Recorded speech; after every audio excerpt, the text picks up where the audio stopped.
بسم اللہ الرحمن الرحیم۔ آج کا لیکچر جو ہے وہ سورہ المائدہ کا تعارف اور اس کے مرکزی موضوع بنیادی مضامین پر ہوگا، جو کہ کلاس سیکنڈ ایئر کا ترجمہ القرآن کی دوسری صورت ہے۔ سورہ المائدہ قرآن مجید کی 5ویں صورت ہے، MCQs، اور یہ چھٹے پارے میں کے شروع میں ہی ہے اور کچھ حصہ اس کا جو ہے 7ویں پارے میں ہے۔ یہ مدینہ منورہ میں نازل ہوئی، یعنی کہ مدنی صورت ہے۔ اس کی 120 آیات اور 16 رکوع ہیں۔ یہ سارے MCQs ہیں، 120 آیات ہیں اور 16 رکوع ہیں۔ سورہ المائدہ کا نام اس کی آیت نمبر 112 سے ماخوذ ہے، تو لہٰذا یہ MCQs بن سکتے ہیں۔ سورہ المائدہ کا نام سورہ المائدہ کی کون سی آیت سے ماخوذ ہے؟ آیت کا نمبر ہے 112۔ المائدہ دسترخوان کو کہتے ہیں۔ حضرت عیسیٰ علیہ السلام کے حواریوں نے نزول مائدہ کا مطالبہ کیا تھا، جس کے مناسبت سے اسے سورہ المائدہ کہا جاتا ہے۔ اس کا ایک نام سورہ عقودے بھی ہے۔ عقود کا معنی وعدے اور معاہدے کے ہیں۔ اس سورت کی پہلی آیت میں اہل ایمان کو اپنے عہد و پیمان پورا کرنے کی تاکید کی گئی ہے۔ یہ بھی انڈرلائن کیجئے گا، MCQs ہے کہ اس سورت کا دوسرا نام کیا ہے، اور اوپر جتنے ڈیجٹ گزرے ہیں، یعنی کہ چھٹے پارے میں ہے، کچھ حصہ 7ویں میں ہے، 16 رکوع ہیں، 120 آیات ہیں۔ سورہ المائدہ قرآن مجید کی ان 7 صورتوں میں سے ہے جن کے بارے میں نبی کریم خاتم النبیین صلی اللہ علیہ وآلہ وصحبہ وسلم نے فرمایا، جو ان کو حاصل کر لے گا، یعنی ان میں بیان کردہ علوم سیکھ لے گا، وہ عظیم عالم بن جائے گا۔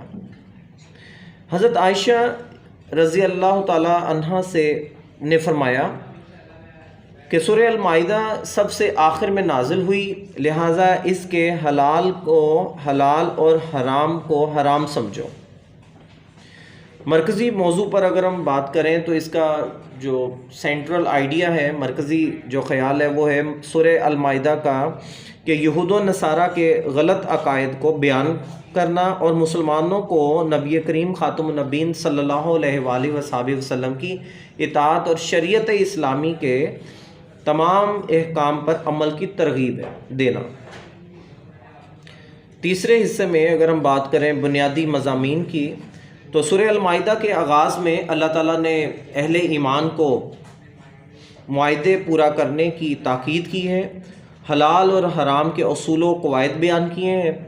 حالت احرام میں شکار کی حرمت بیان کی گئی ہے کہ جب احرام باندھا ہو اللہ کے گھر کا عمرہ یا حج کے لیے آپ جائیں تو اس وقت کون کون سا کام کرنا ہے، کون سا نہیں کرنا۔ مردار خون، خنزیر کا گوشت اور جس جانور پر ذبح کے وقت غیر اللہ کا نام پکارا جائے وہ حرام قرار دیا گیا ہے۔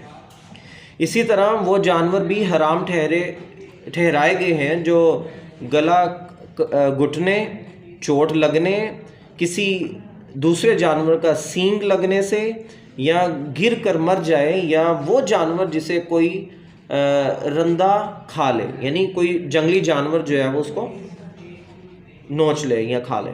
البتہ اگر انہیں مرنے سے پہلے، ہاں یہ اس میں ایک کنڈیشن بتائی گئی ہے کہ مرنے سے پہلے اگر اس پر تکبیر پڑھ لی جائے، اس کو ذبح کر لیا جائے، تو ایسے جانور کا گوشت کھانا حلال ہے۔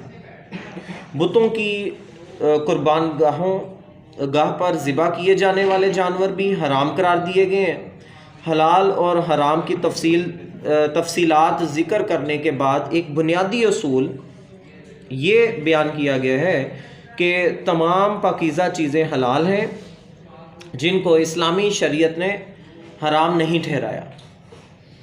سورہ المائدہ میں اتمام نعمت اور تکمیل دین کا اعلان بھی کیا گیا ہے، یعنی دین کے تمام ارکان، جیسے کہ اوپر ہم نے ابھی پڑھا، حضرت عائشہ رضی اللہ تعالیٰ عنہ سے مروی تھی حدیث کے آخری صورت ہے، تو تمام ارکان، فرائض، سنن اور احکام و حدود بیان کر کے اس نعمت کو مکمل کر دیا گیا ہے۔ ایک یہودی نے حضرت عمر فاروق رضی اللہ تعالیٰ عنہ سے کہا کہ آپ اپنی کتاب میں ایک ایسی آیت پڑھتے ہیں، اگر وہ آیت ہم یہودیوں کی کتاب میں نازل ہوئی ہوتی تو ہم اس کے نزول کے دن کو عید کا دن بنا لیتے۔ آپ رضی اللہ تعالیٰ عنہ نے فرمایا کہ کون سی آیت؟ تو اس نے کہا کہ الیوم الاکمل لکم دینکم، یہ والی آیت۔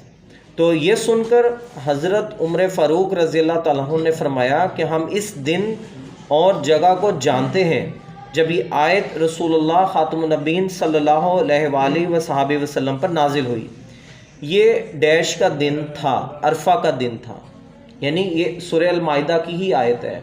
اور عرفہ کا دن جب آپ نبی کریم صلی اللہ علیہ وسلم نے حجۃ الوداع آپ نے کیا، تو گویا یہ عرفہ کا دن مسلمانوں کے لیے ایک عظیم دن ہے۔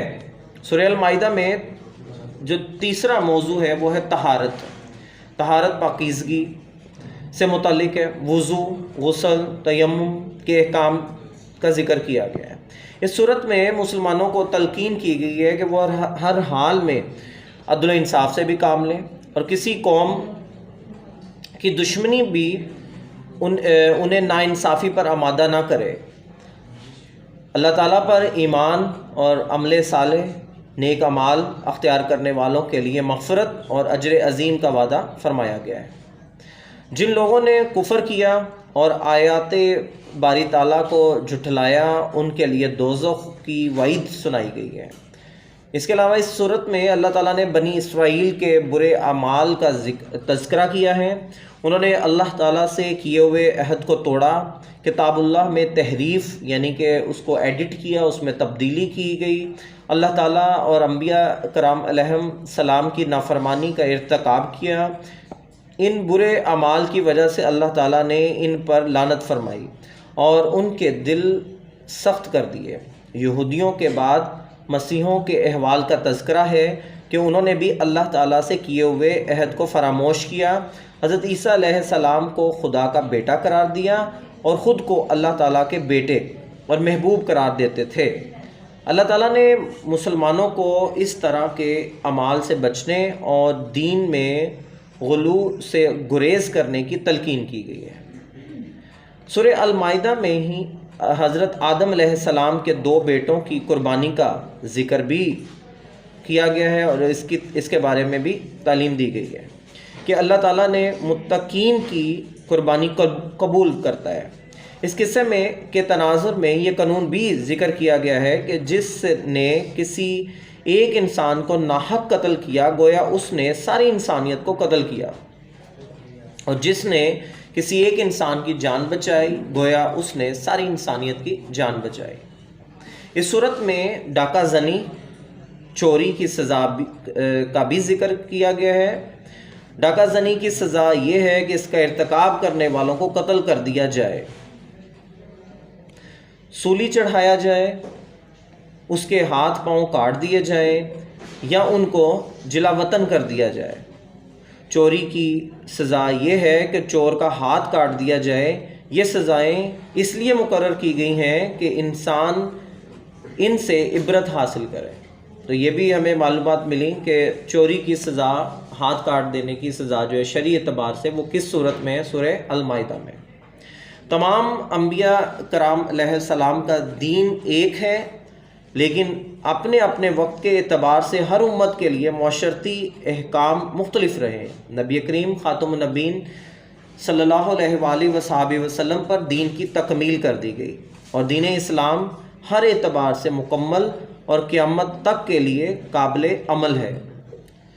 سورہ المائدہ میں اللہ تعالیٰ نے چند حق پرست اہل کتاب کا تذکرہ کیا ہے کہ جب انہوں نے رسول اللہ خاتم النبیین صلی اللہ علیہ وآلہ وصحبہ وسلم پر نازل ہونے والی کتاب کی آیات کو سنا تو ان کے دل نرم ہو گئے، وہ گریہ وزاری یعنی رونے دھونے کرنے لگے اور حق کی شہادت دیتے ہوئے ایمان لے آئے۔